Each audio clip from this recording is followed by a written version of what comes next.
Once the Suez Canal opened in 1869, it took 3 months to transport cargoes of copper from Chile to London. Over 140 years later, and that journey has been shortened to less than half that time, but the legacy of the voyage remains embedded in the way the metal is priced today. That trading activity takes place here in Leadenhall Street in the City of London at the London Metal Exchange. It's the world's premier non-ferrous metals market, offering futures and options contracts for metals like copper, aluminium and steel, and providing a forum for trading activity to discover prices for months ahead. But let's take a step back and see how all this started. The origins of international metals trading can be traced back to 43 AD, when the Romans invaded Britain and started to mine for tin and copper ore, fusing it to make bronze and alloys. But it wasn't until 1571, when Queen Elizabeth I ruled England and the Royal Exchange was opened, that the roots of the modern-day exchange can be traced. The Royal Exchange became the meeting place for traders of metal and other commodities, but by the early 19th century there were so many of them using the building that it became virtually impossible to do business. So they moved, with individual groups setting up shop in nearby coffee houses. Metals traders gathered at the Jerusalem Coffee House here in Cowper's Court, where anyone with metal to sell would draw a circle in the sawdust on the floor and yell out "change" to attract others to join him. This circle was the original metals trading ring that still exists today. Fast forward, and by 1877, the tonnages of metal being traded had grown immensely and new premises were needed. The London metals community set up the London Metals and Mining Company, picking a hat shop in Lombard Court as their new meeting place. But yet again, they outgrew the location and moved to Whittington Avenue, where they stayed for 98 years. After this, they moved to Plantation House in Fenchurch Street, and then finally in 1994 to their current home here in Leadenhall Street. The LME is more than 130 years old and is the last open outcry trading floor in Europe.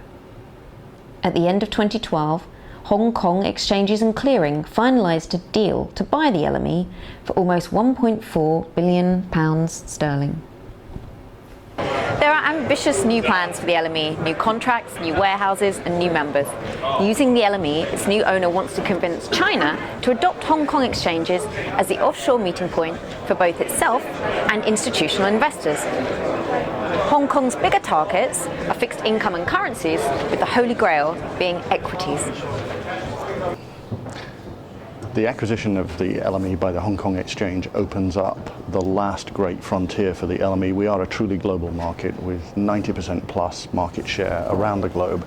The one area where we've been struggling recently to get complete open access is mainland China, and it's such an important area for the commodities markets.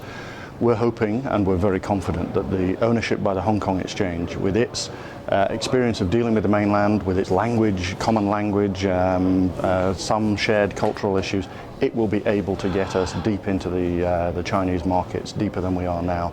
And once we have those markets, we will be truly the only one-stop shop for commodities and metals trading in the world. Volumes transacted on the LME are worth more than a notional $14 trillion, and this figure looks set to rise as regulation drives volumes on exchange and the LME introduces new products. Hong Kong Exchanges and Clearing has said it has no plans to close the ring, which has survived very well despite the advent of electronic trading. At first glance, the ring trading sessions appear to be a group of people yelling at each other and gesticulating wildly to attract attention. Mark Hamblin is a metals broker at Amalgamated Metal Trading, one of the ring dealing members through whom all business traded across the floor must pass. These floor trading sessions provide the most liquid periods of trading and provide the global benchmark prices used by auto manufacturers, beverage can makers and electronic firms around the world. There is method to the madness of these hand signals. We use the fingers on one hand to indicate the last significant figures of the prices quoted across the trading floor. And upwards indicates a bid and the downwards indicates an offer.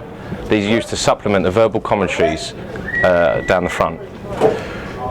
To indicate a copper price of 76.02 bid, we would use two fingers like this. To indicate an offer of 76.03, we would indicate this. For prices between 6 and 9, we have to go round again using one hand. So therefore 76.06 would be this, and 76.08 would be this. A lateral hand movement indicating a price of 76.05 trading would be like this. The LME's new owner might be in Hong Kong, but all the trading activity, most of it still takes place here on the floor in London. Just as in the past 130 years have seen great changes for the LME, so too will the coming decades likely see change as East and West strengthen ties and new pricing opportunities open up.